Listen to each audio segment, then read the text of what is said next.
Don't download Kviku Invest app before watching this. If you're considering Kviku Invest, stop for a moment. Most people assume it's just another straightforward investment app, but the reality is more complicated and some features could surprise you. Kviku Invest markets itself as a platform for easy stock and ETF investments, appealing to beginners and casual investors. Its promise is simple, quick setup, low entry thresholds, and automated investment options. Sounds perfect, but there are a few things most users overlook. First, the app has limited investment options. While you can access some popular stocks and ETFs, you won't find a wide variety of international markets, bonds, or advanced investment products. For anyone looking to diversify beyond a few basic options, this is a major limitation. Next, fees. Kviku Invest charges transaction and management fees that are not always clearly explained upfront.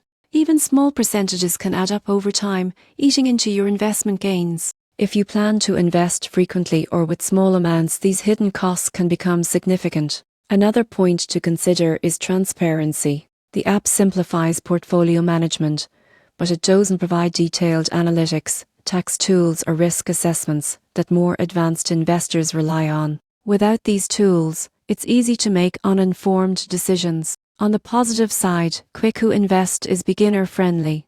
The interface is clean, the setup is fast, and the automated investment options make it easy to start small. For someone completely new to investing, it's a decent way to get started while learning basic investing principles. In conclusion, don't download Kviku Invest if you're expecting a fully featured brokerage or comprehensive investing platform. It's best suited as an educational tool or a stepping stone for beginner investors. Understanding its limitations in investment variety, fees, and analytics ensures you make a smarter, more informed decision before putting your money into the app.